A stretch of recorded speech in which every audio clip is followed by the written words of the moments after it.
बात करेंगे पंचप्रयाग के बारे में। ये पांचों प्रयाग उत्तराखंड में स्थित है।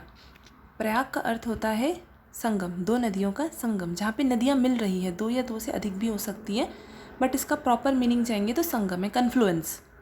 तो कन्फ्लुएंस ऑफ रिवर्स यहाँ पे बात करेंगे। पहला प्रयाग है विष्णु प्रयाग। विष्णु प्रयाग में अलकनंदा और धौली गंगा, ये दो नदियाँ आकर यहाँ पे मीट करती है, संगम होता है। संगम होने के बाद यहाँ से जो दोनों नदियाँ मिलकर एक नदी बनती है, और वो एक नदी आगे भी अलकनंदा कहलाती है, धौली गंगा नहीं।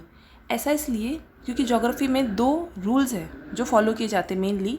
पहला रूल कहता है कि वॉल्यूम ऑफ वाटर, कौन सी रिवर ज़्यादा वॉल्यूम लेकर आ रही है, वॉल्यूम ऑफ वाटर यानी कितनी वो विशाल है, कितनी ज़्यादा है, उसका स्पीड कितना है, उसके बेसिस पे।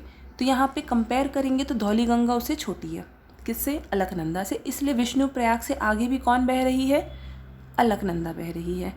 सेकेंड प्रयाग आता है नंद प्रयाग। नंद प्रयाग में अलकनंदा के पास आती है नंदाकिनी नदी, और नंदाकिनी क्या है, अलकनंदा के कंपैरिजन में उसकी छोटी है, इसलिए वो उसकी ट्रिब्यूटरी बन जाती है, सपोर्टिंग रिवर बनती है, और आगे फिर अलकनंदा बहती है। थर्ड प्रयाग आता है कर्ण प्रयाग। कर्ण प्रयाग में अलकनंदा से पिंडार नदी आके मिलती है। कौन सी नदी, पिंडार नदी आके मिलती है। हम आगे देखते हैं कि फिर आगे अलकनंदा मिल रही है, कहाँ, रुद्रप्रयाग में। तो मतलब क्या है, अभी भी अलकनंदा ही ज़्यादा वॉल्यूम लेकर आ रही है, एज वेल एज वही डायरेक्शन को डिफाइन कर रही है कि रिवर किस ओर जाएगा। रास्ता भी कौन बना रही है, अलकनंदा बना रही है, और पिंडार उसमें बेनिफिट लेते हुए ज्वाइन कर रही है। फोर्थ पॉइंट आता है रुद्रप्रयाग। रुद्रप्रयाग संगम है अलकनंदा और मंदाकिनी का।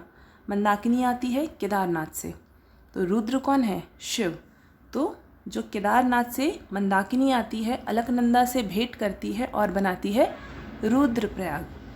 आगे चलकर अलकनंदा मिलती है भागीरथी से। भागीरथी वो नदी है जो गंगोत्री से आ रही है। भागीरथी वो नदी है जो गंगोत्री ग्लेशियर से आ रही है, गंगोत्री से आ रही है और अलकनंदा से भेंट करती है। यहाँ पे दोनों रिवर्स में डिस्टिंग्विश कर पाना मुश्किल है, इसलिए देवप्रयाग में जब इन दो नदियों का संगम होता है, और यहाँ पे ये डिफ़ाइन करना मुश्किल हो जाता है कि कौन सुपीरियर है, वहाँ पर जन्म होता है गंगा का।